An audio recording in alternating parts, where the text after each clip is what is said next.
Hi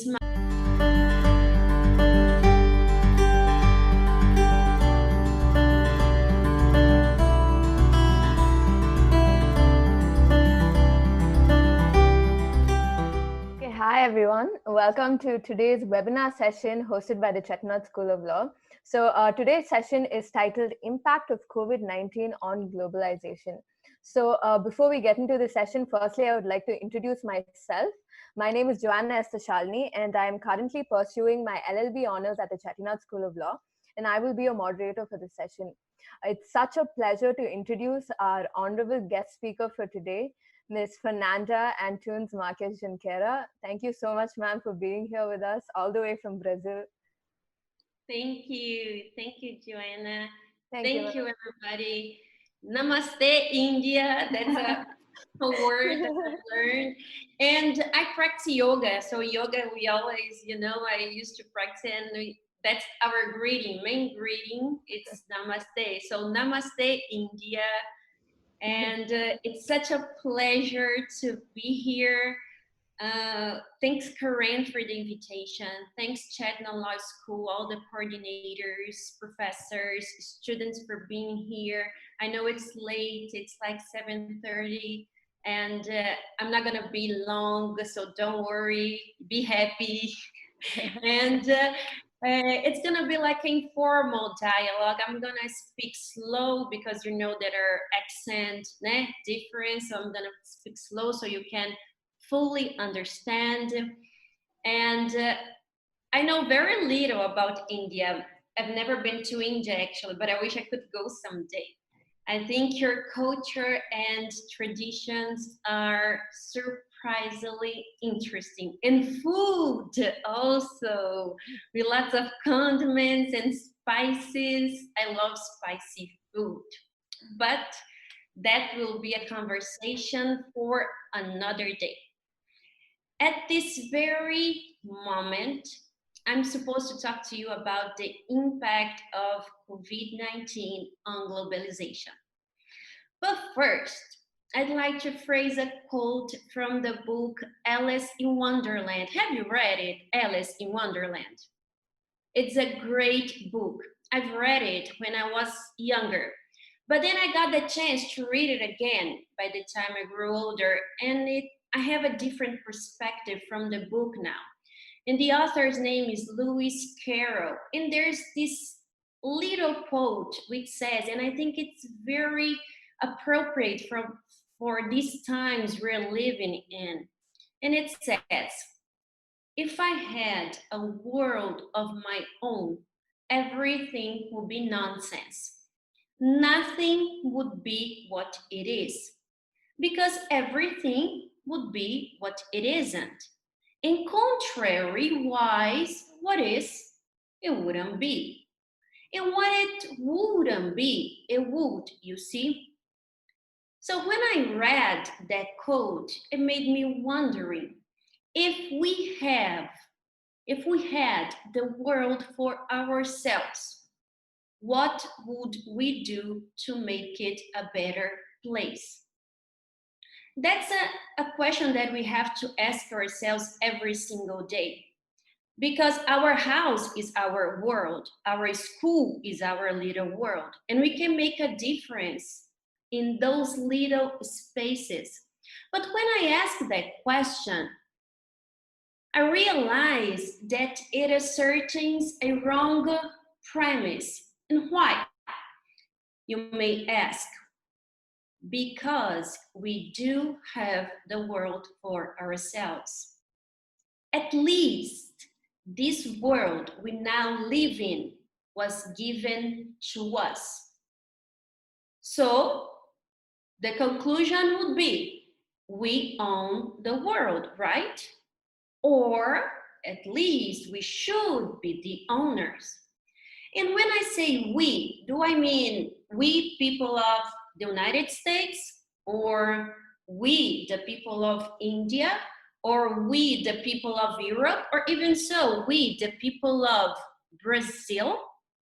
No, I do mean we the people of Mother Earth. We, the people of the world. No barriers, no stamps, no origin, no religion, no gender, nothing. And then you may say, but Fernanda, we are not the owners of the world. And yes, I would have to agree with that. We are not the owners of the world. So what happened then? Why aren't we the owners of something that was given to us for free? There may be lots of answers to that question. One may say the humankind created divisions, and it is true. But at the same time, the same humankind created what is known as globalization, which in nature is supposed to be the opposite of divisions. And why? It preaches free circulation of goods, free circulation of services, free circulation of capital. And then I ask, what about free circulation of people? Because one of the promises of the globalization had in mind human mobility. And human mobility would be free of restrictions. And it promised also to create better living conditions and safety for migrants, refugees, where they come from too, and ensure them a better life and respect for their human rights. Globalization, I can say, and you can affirm, did implement free circulation of goods. It did implement free circulation of services and also free circulation of capital. But unfortunately, at the same time, increased the gap between developed countries and undeveloped and developing ones. What do I have to say? The rich have become richer and the poor have become poorer. Just like Percy Shelley said in a book named A Difference of Poetry. And it's a very good book. I recommend you to read it. And that quote, look how interesting it is, appears in The Great Gatsby. Have you watched Great Gatsby, the movie? That's not from Bollywood, but from Hollywood. So, The Great Gatsby, there's a part that says, the rich get richer and the poor get children. Look at the irony. The Shelley's aphorism is a synopsis of the effect of free market capitalism producing inequality. In other words, globalization is a product of the capitalism. That's for sure.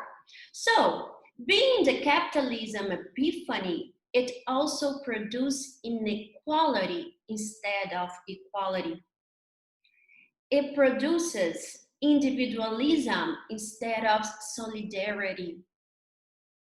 And it gets worse with the current pandemic situation. Just when you think it can't get any worse, there's this novel from Nicholas Sparks that says, yes, it can and it will. We are living in truly unprecedented times. Sad times, worried times. Around the globe, and I saw yesterday from the WHO statistics, more than 500,000 people died due to the COVID-19. More than 10 million people infected. India, I saw yesterday, has confirmed more than 450,000 cases of COVID so far, making it the world's fourth worst hit country. Major cities, and I researched yesterday, such as Delhi and Mumbai, I don't know if I pronounced correctly, are particularly badly affected, with hospitals struggling to accommodate critically ill patients.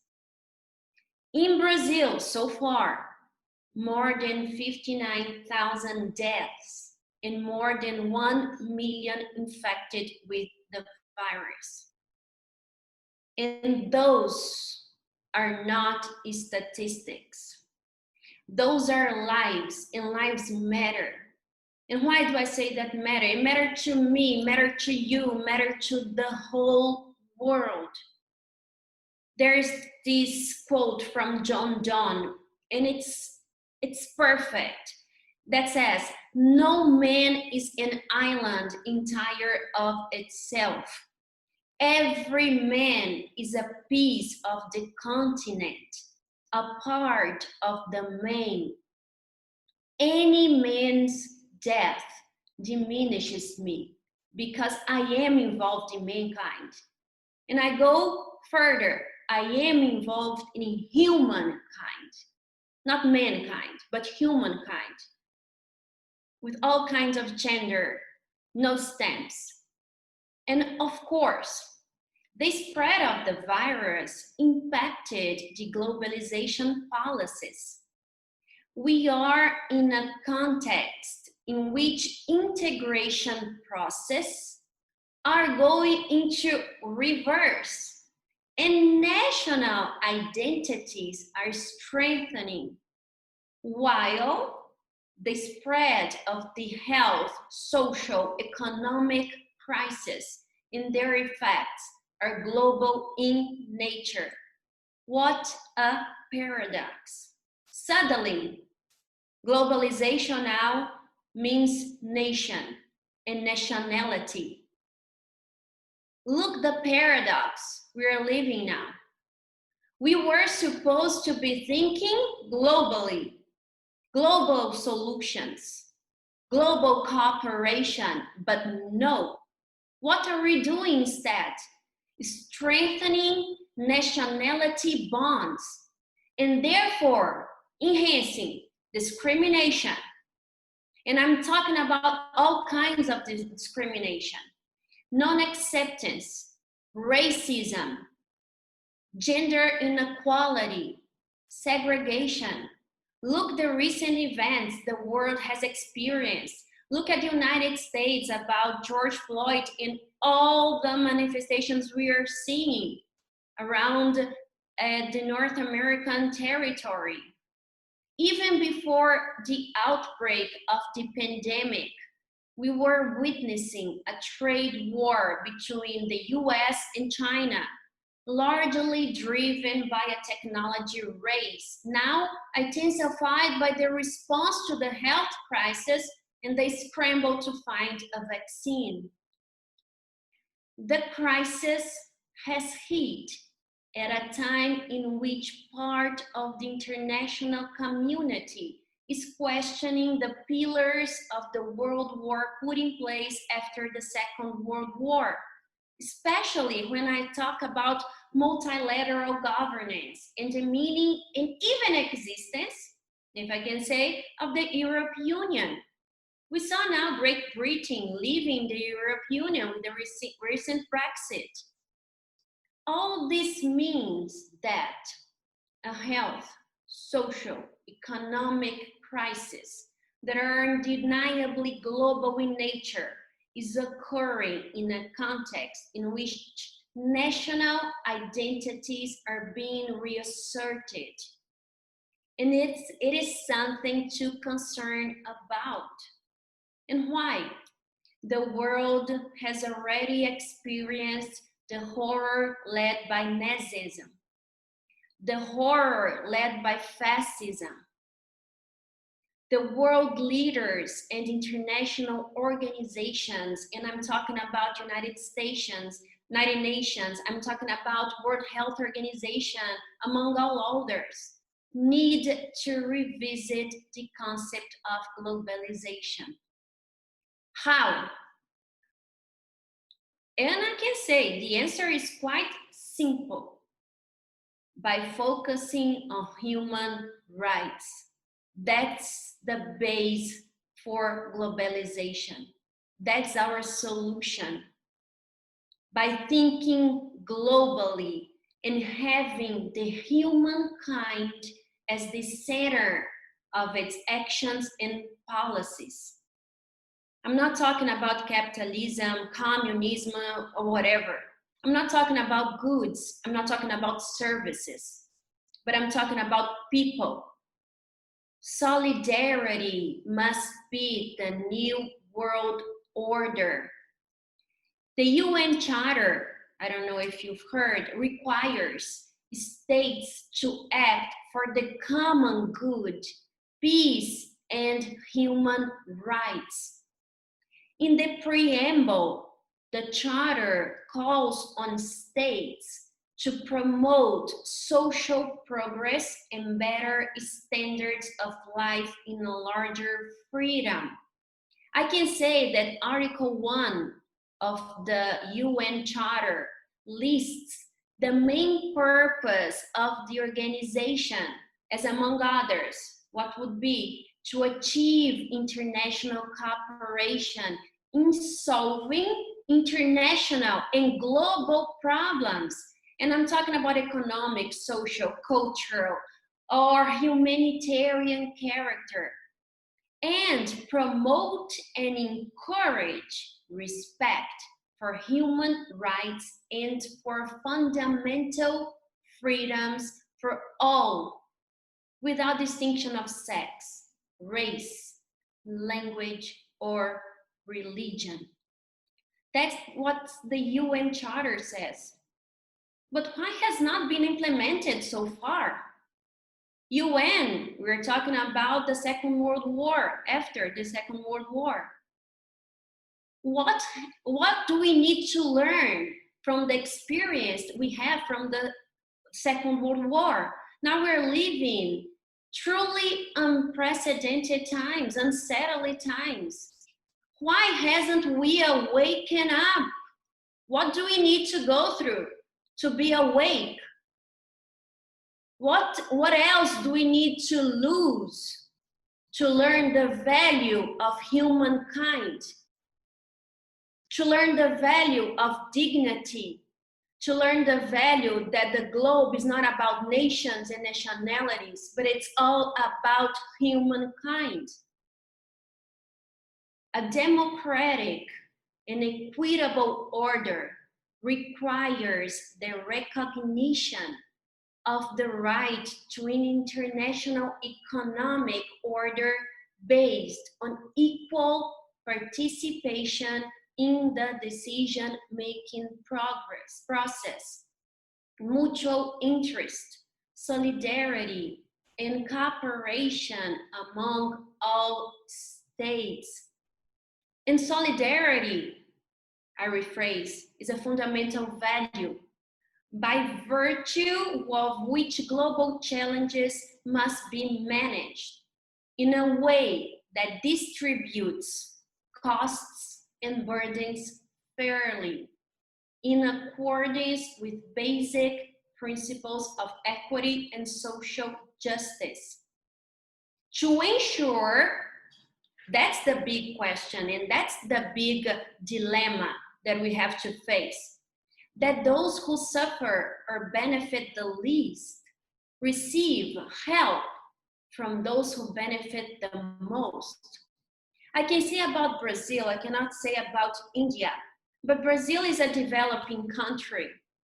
And here we have a gap between the rich people and the poor people.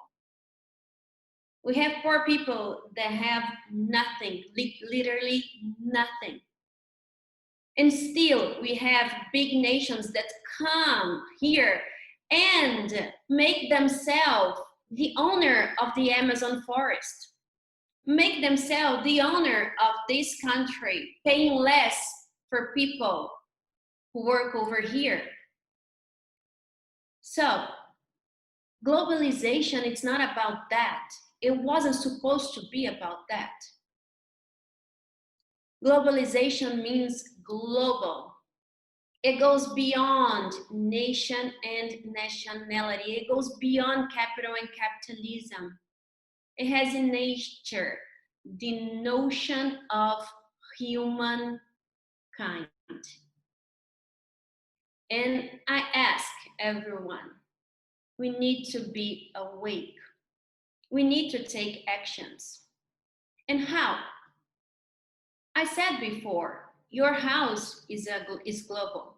Your school is global. You can make a difference in your small world. In my house, what is the difference that I can make? By raising my son like a human being, worth of its values, a good human being that can fight for his rights. That'll make a change in the world. It's a small change, but I don't know if you have that little story that when your mother tells you when you go to sleep, there's this big fire in a forest, and comes this little bird with a little bit of water in his mouth, trying to put down that fire that's devastating that forest. And the lion comes to him and asks, "What are you doing? Do you think you're gonna be able, with that little water in your mouth, to put down that fire?" And the bird says, "I don't know. At least I'm doing my part. I'm fighting for something that I believe." And you can do it as well. You can do it like in Chettinad School of Law. You can make a change by graduating people that will fight for your rights, for Indian rights, whatever they may be. I don't know if what we've heard is true, but what I know is that you still have struggles with gender inequality. So that's one thing. When I see girls, women here, students, female students, that's so wonderful, because we can realize that patterns are being changed, standards are being changed. I know it goes little by little, but it goes if we fight for them, if we fight for our beliefs. What do I wanna end? I'm gonna conclude now. We have to build bridges instead of walls. Look, I'm from Brazil talking to India. Look how amazing that is. Totally different cultures, different languages, continents put us apart from each other. But still we are here together, virtually, yes, but together.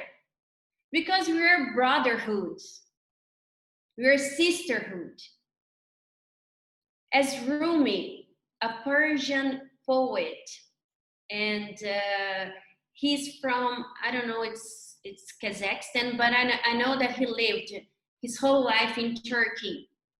And he stated, "Stop acting so small.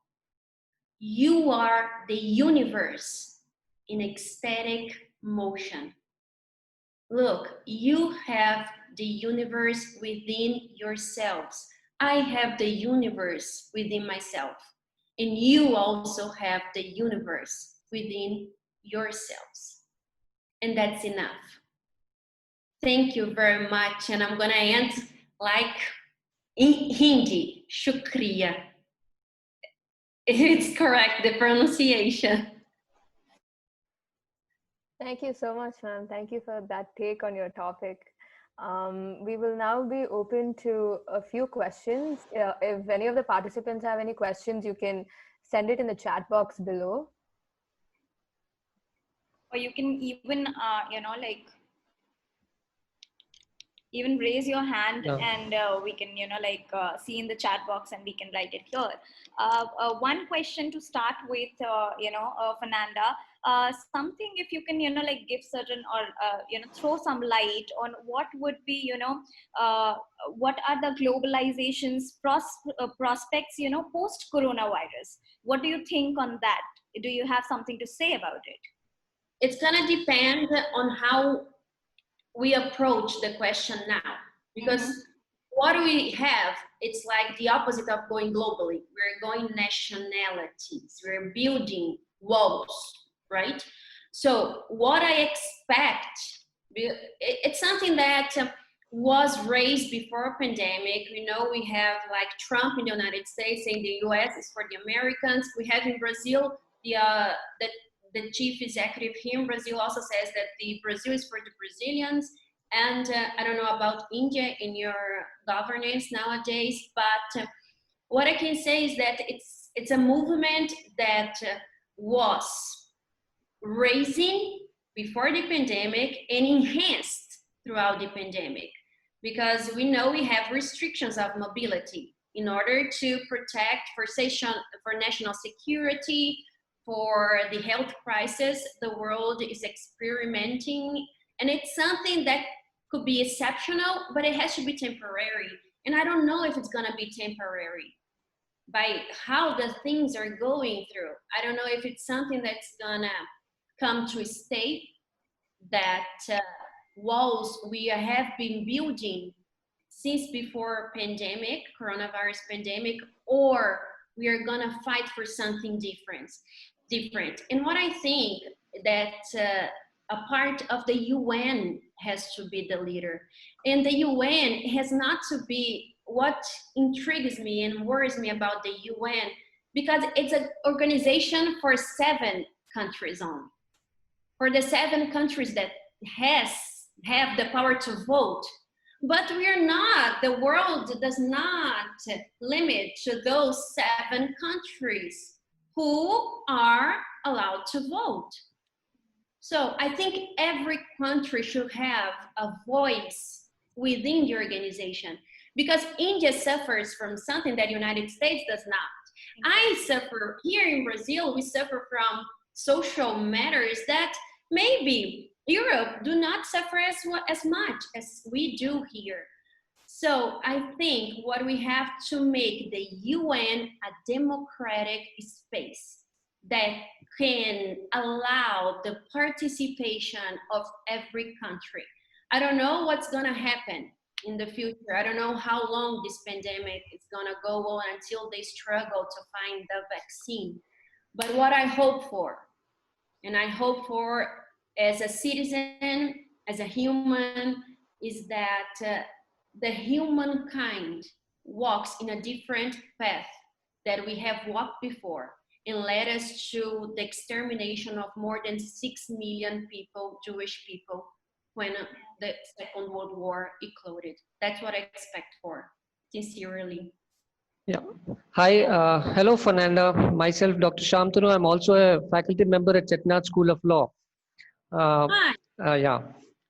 Firstly, I would congratulate you for going into such an extensive discussion on this topic, which is probably just the beginning of, I mean, it's on the tip of the iceberg. I think we are just on it. I have 2 questions. Now, one question I would like to take it from one of the participants and just pose my question in between that question, because I think those 2 questions are interrelated.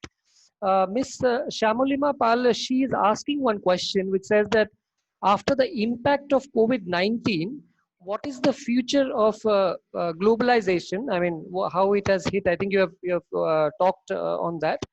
But will COVID-19 have a long-lasting impact on the globalization? Now, this is the question which he has posed.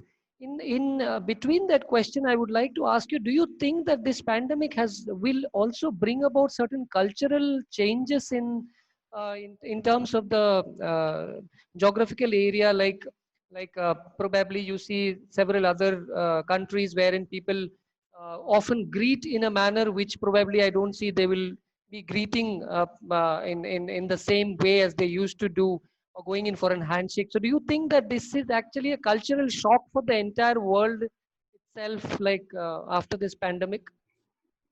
Oh, that's a different question because we are now getting new habits, right? New lives habits.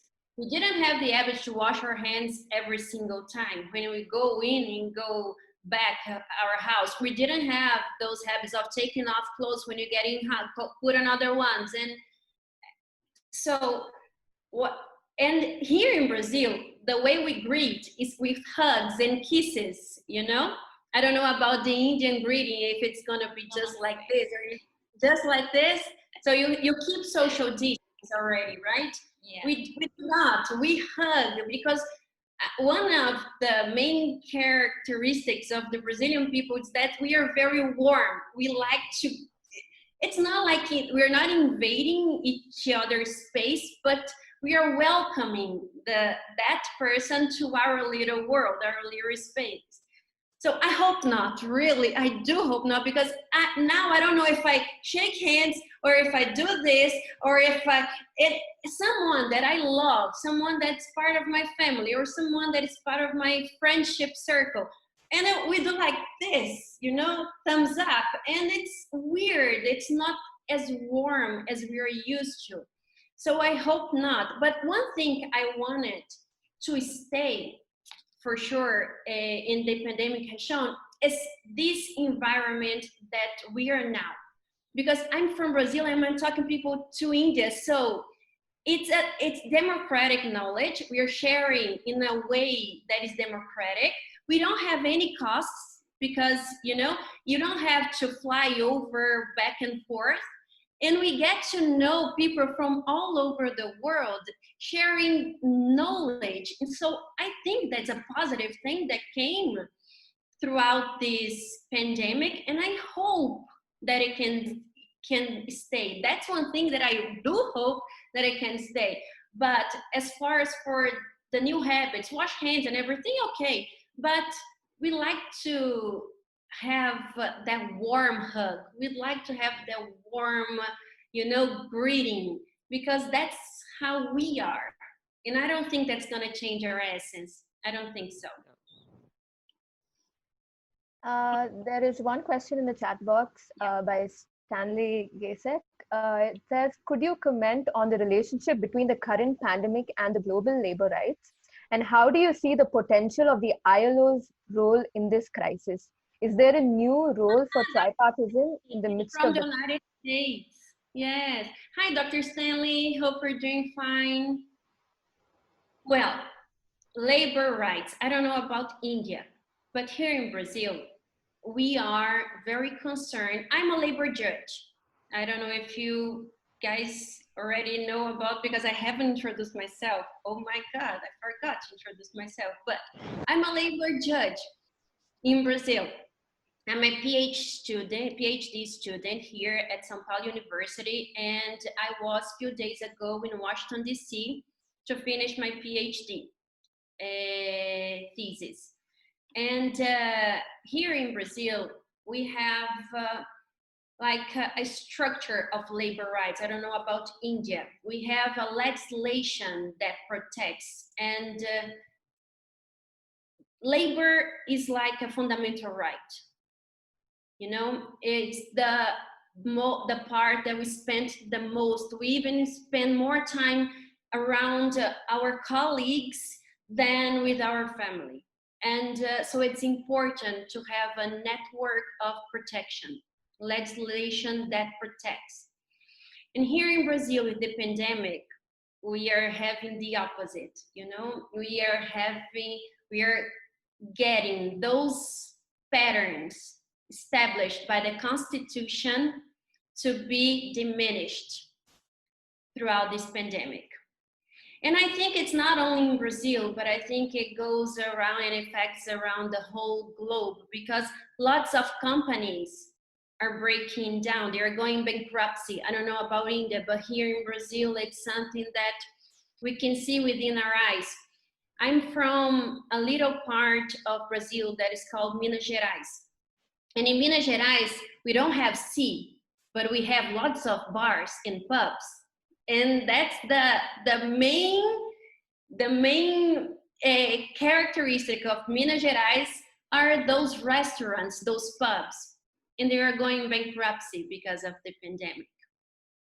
And lots of people are without jobs, asking for our asking for help, asking for social benefits from the states. And it's something very sad, because what are we going to do with these people? What are we going to do with those owners of business? We don't have space for them in the market. In the job market now, we don't have. People are losing their jobs. People are not getting registered or admitted in a new position today. So what I think, Dr. Stanley, if I ask your question correctly, the ILO has an important role to fight. And how? That's one thing that I'm saying every single time. We have to cooperate. And the ILO needs to be the leader of this cooperation. And it has the instruments to do so, to help those countries most affected with the pandemic. To help Brazil, that's an undeveloped or developing country. To help Africa. So that's one thing ILO needs to take as its main policy now, to fight for labor rights, to fight for sustainability, to fight for dignity. And how it does? By putting all the nations together. Not a voice of a single nation, because right now, UN, ILO, and every single organization, the voice that is loud and that has the decision point will be United States or Europe.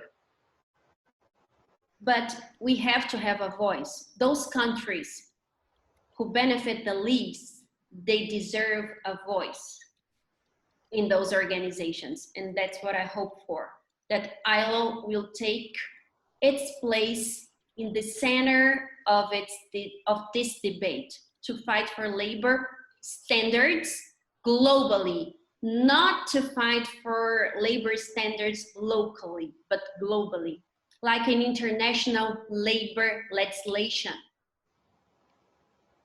That's very important, because we protect what is called social dumping. How a company will compete going to Brazil that has a legislation, a rigid labor legislation, with another company that goes, for example, to Bangladesh that doesn't have that labor protection? How it's gonna compete in the market? Since here in Brazil, they're gonna pay $10 an hour. And in China, it's gonna be like $1 an hour. How is that these two companies will compete in the market, will get the price that is worth through the market? China, because it pays $1 an hour. And they work like for 16, 17 hours. They work 29 days. They have 1 day off in a month. So who's gonna compete with that? That's what I think the ILO needs to establish: international standards, minimum international standards. Ma'am, the next question that I want to address is Nirmal Ilongovan's question. My question is also along the same lines. So he's asked, the current pandemic has seen the civil rights and the human rights in various countries being suspended, and a sense of dictatorial way of administering nations is more commonly observed throughout the world. Right now in Chennai also, due to the lockdown restrictions and stuff, there were these two people who kept their shops open, and the police, in order to enforce this, they beat them brutally, and they were murdered. So in such a situation, can you comment on how civil society can face these kind of oppression and suspension of democratic rights using the pandemic as a smokescreen? Well, It is a very hard question to answer because it depends on so many things. And I think it depends on the wills of the world leaders now. So what I can say is that the pandemic has shown, I think, that we are all vulnerable. That the virus, it didn't stick in China. It spread all over the world. The virus does not see if it's woman, if it's a child, if it's a man, if it's rich or if it's poor, or if it's it has religion or not, if whatever, if it's Brazilian, Indian, or whatever. The virus showed us that we are all humans and vulnerable humans. That's what we are. But what I wanted is that the pandemic show us that as a human being, that's our best notion. And it's so weird because we have to fight for rights. And I don't know if you study Hannah Arendt. Have you heard about Hannah Arendt? Hannah Arendt is like a philosopher. She doesn't entire herself as a philosopher, but she was covering, and she was Jewish. And by the Second World War, she ran to the United States. And she followed the Eichmann trial in Jerusalem. She followed. Eichmann was like the one of the leaders of the Nazism regime. And he was the one that created all the concentration camps. He was the one. And Hannah Arendt says that while she was in that trial, he was asked, "Why did you kill 6 million Jewish?" And he said, Eichmann answered, "I was just doing my job. I was obeying orders." Look, his answer, "I was obeying orders." A policeman that beat those human beings, they're gonna answer, "I was obeying orders." But look, they lost their essence. What makes us different from all other animals? Our capability of thinking, of making decisions. That's what makes us different from all the other animals. So, when she observed Eichmann, and then she called the banality of evil. What is the banality of evil? When a human being loses his capability of thinking. When we just do things because we are asked to do, we are told to do, or it's mandatory to do. When we lose our capability of thinking, that makes us just like an animal, just like an animal, nothing different. So what do I think is that when you ask about what can you do about civil rights and everything and what we have seen that has been suspended, we have to think. We cannot just obey orders. We cannot ask to do so. We have to question. We have to move. You know, I know it's different from, because we're not leaders. We're not world leaders. We're not in the center of the debates that will decide the future of nations and everything. But we have the capability to vote. And our vote changes the leaders that we put there. I don't know about India, if it's like a direct vote or indirect vote, but here in Brazil, I can change the leader here in Brazil because I have the power to vote. And by changing the leaders, we can change the world. My vote can change the perspective of my country. But in order to do that, we have to give education, quality education. And we don't have that. We don't have that. Here in Brazil, the power of vote is trade for a bag of rice because people are hungry. So whoever gives them food will have their vote.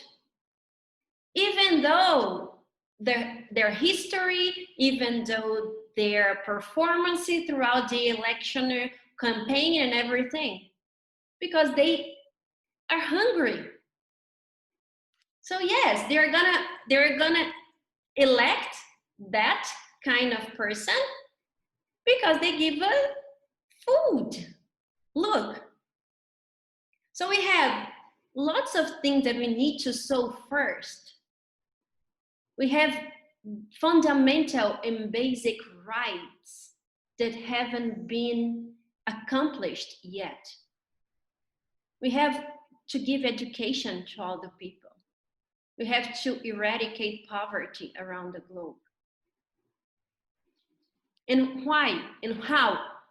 And that's what I ask for, the world leaders. Where is the UN throughout this process? Where is the ILO throughout this process? That's my biggest concern. I hope that I have asked your question, Joanna. Yes. Thank you for that. Can I just add on to this, Fernanda, what you have said in just 1 minute probably. I come from a place in the northeastern part of India, and as you rightly said that their education is probably one of the biggest tool to fight all these social evils, as we say. And these evils have been with us since time immemorial and probably will be with us for the next coming so many years, we don't know. I come from a state, or probably there are very few limited states in India where the government itself has said that we can't give you jobs. What we can give you is education. If you have that amount of talent, if you have that amount of ability, please go and find a job. Because and when they say these things, they quote US, probably UK, all the developed nations, and say that these developed nations are also in no position to offer you or give you jobs. So if we say that we will give you jobs, it would be unfair on our part because there are no jobs, as you rightly said. But what we can assure you is give you a platform where you can educate yourself and probably you get whatever you feel deserves. And you will. And you will. The basis for everything is education. It's like it's a fundamental right, and it hasn't been accomplished. So I applaud your governor and your leader, local leader in India, because it's something that we need to spread around the globe, you know, because like here in Brazil, we have now a president that is like I'm not gonna say dictator because it's too heavy, but it's like he has like some acts that will you know have this simulation, but I'm not gonna say dictator because it's not, because it was a democratic election. But for those who didn't have the chance to be educated, do not know what dictatorship is, do not know what a dictatorship can do to your country, that you will not have freedom of speech anymore, that you will not have free of protesting, you will not. Your voice will be shuttered completely. And if you are an enemy of the state, you will be dead. So it's something that it's a base for every nation is to provide education. Education for all, not just the rich ones, but for all. So I applaud that initiative from your little part of India. Yeah. Thank you. Fernanda, going on those lines, after you get a job, and when we see current kind of a situation, so Karan has raised a question. First of all, Karan, thank you so much for connecting us with Fernanda, and bringing us to this platform, so that we can share the knowledge, and we can hear to her, and it is splendid to actually hear her. So I will just take up his question, Fernanda. So his question is actually that in the COVID-19 era, where the companies, they are evaluating their compensation and trying to take up a real hard choices, okay, and they have either cut down the salary or reduce the pay of their employees. So as a labor judge, whether it is a fair regulation or legal to cut the pay, and also if you can talk about the same situation in Brazil. So this is something which Karan has raised up. What you have to say? Here in Brazil, we have now, it's like we call medida provisória, that will be like executive order. So it's a kind of legislation that has the purpose to face those unsettling times. So the first measure taken place by our government was that you can reduce the length of work and you can reduce the payment as well. So it is allowed here in Brazil throughout these times to have your payment reduced. But it violates our constitution, because our constitution says that your payment cannot be reduced. So every country has what it's called crisis jurisprudence. What is a crisis jurisprudence? I can remember one here from like the Second World War, like the Pearl Harbor event, Korematsu. Korematsu was what I call a crisis jurisprudence. It's sad, I know, but it's called a crisis jurisprudence because the Supreme Court came to the conclusion that the Japanese people will need to go to relocation camps in order to protect the security of the United States. I know it's bizarre, it is, but it's called crisis jurisprudence.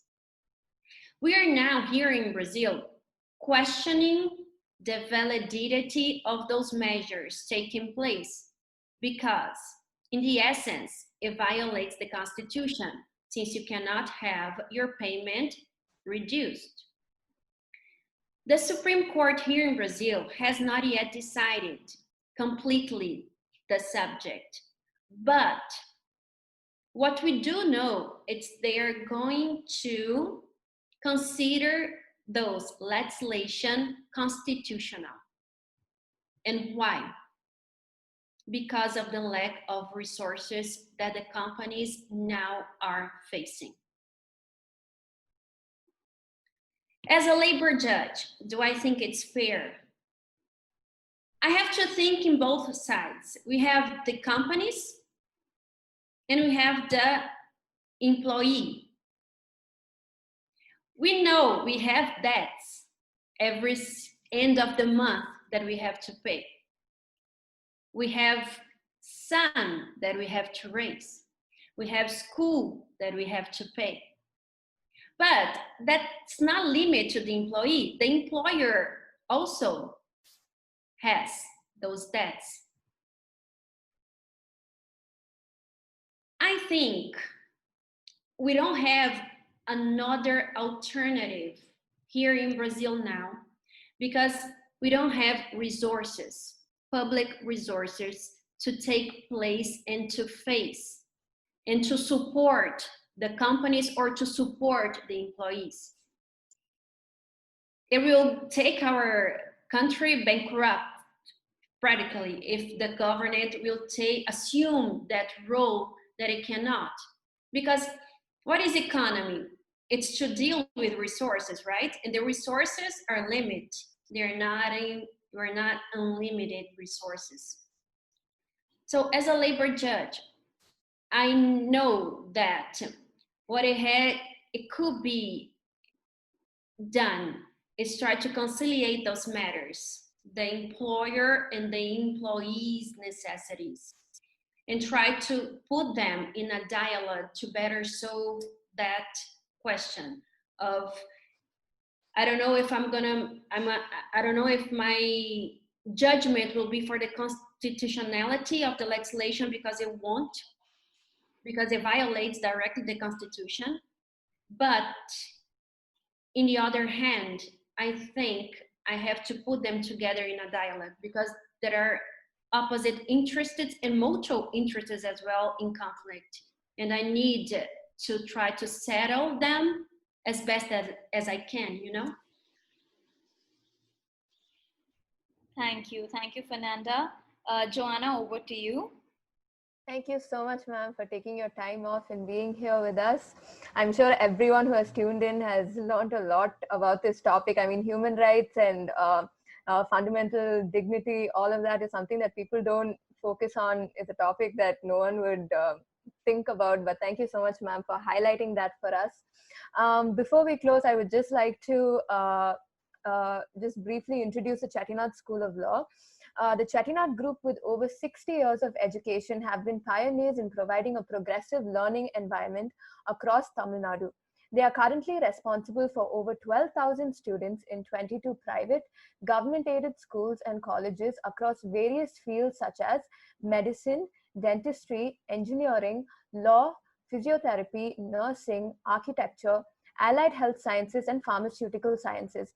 The Chettinad School of Law is recognized by the BCI and approved by the UGC, and provides an environment that provides high quality education through active learning methods, qualified and experienced faculty, and exposure through legal internships. The law school is a member of the IUCN Academy of Environmental Law and the International Association of Law Schools.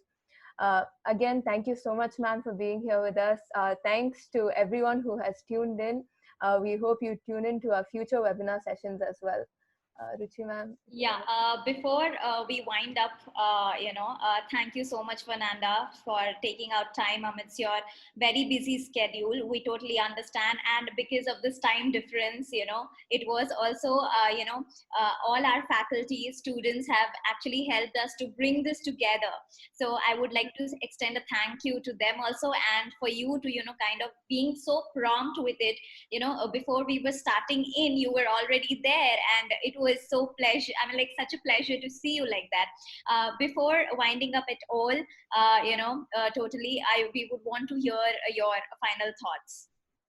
Oh, thank you very much. Thank you, Chettinad Law School. Thank you, students. It's such a great opportunity to be here, and I feel blessed, really, really blessed.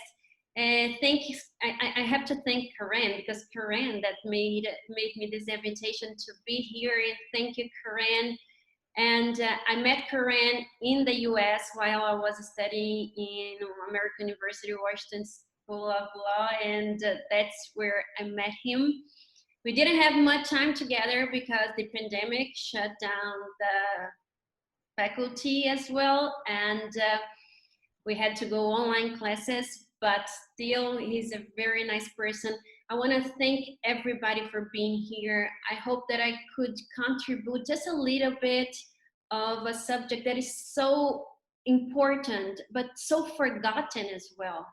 We are so worried about our daily routines, and we forget about our essence as human beings, and what we can do to make our little world better. One thing I've learned as a labor judge, because as a labor judge, we can do many things. And one thing that I try to do, and I ask myself and I beg myself to do every day, is just to see myself as the human being set on the other side. Because when we have that empathy with the other, we will consider, their problems, we'll consider their conflicts in a total different perspective as just being a labor judge, you know? I'm not a labor judge. I'm a human being, as well as the employer there, as well as the employee there. And I'm judging lives. When everybody says no, but when you give an opinion and you're gonna make the employer pay what the employee needs to get. And I said, but I'm dealing with life, not money. Because when we approach the pocket of a human being, is huge. Because maybe he's gonna pay the employee and he's not gonna have enough money to pay for his electricity bill. So I don't know their story. I don't know their backgrounds. I don't know anything. So I try to be every single day a better person in my job as a labor judge. And I think everyone should do the same. Every day, try to be a better person than it was yesterday. Sure. That's what I Shantanu hope. sir, yeah, Shantanu sir, do you want to, like kind of? I'll just conclude. Thanks. Before I thank Fernanda, I must also thank Karan. It's been like 3-4 years probably I've not met him. Last time I met him, it was I think in 2015 or something like that. So probably I'm sure he's doing good, and in this 3-4 years he has done remarkably good. I wish him all the very best for his future endeavors. And finally, to conclude, Fernanda, thank you very much. We were actually very excited to have you here. It's almost 8:30, approaching 9 in the night. But still, we have all our students and participants from different parts of the country joining us. A lot of colleagues, lot of professors, lot of practicing advocates are there listening to you. And they all have thanked you very much for making out little time from your busy schedule. Also, Brazil and India probably they are not doing. I mean, they're worstly affected with this pandemic. So I hope India as well as Brazil soon recover very fast from this pandemic. And as I said, this is just a beginning. Love to hear from you again in some other sessions. And please stay safe. Thank you very much for giving us time. Thanks a lot. Thank you, Doctor. Let me see if I get it right. Thank you, Dr. Shamantumpao. Is that correct? Yeah. Fernanda, a lot of people in India can't spell my name properly, but I must appreciate you have done it absolutely right. Oh, great. So, thanks a lot. Thank you. Thank you Thank so you, much. John. Thank you. Shukriya. Thank you. I could have learned Namaste. something Namaste, Fernanda. Namaste. That brings us to the end of this session. Thank you everyone for tuning in. Thank you again, ma'am, for tuning in, and also the faculty. Thank you so much. Do tune into our future sessions. Until then, stay safe, stay healthy. Bye.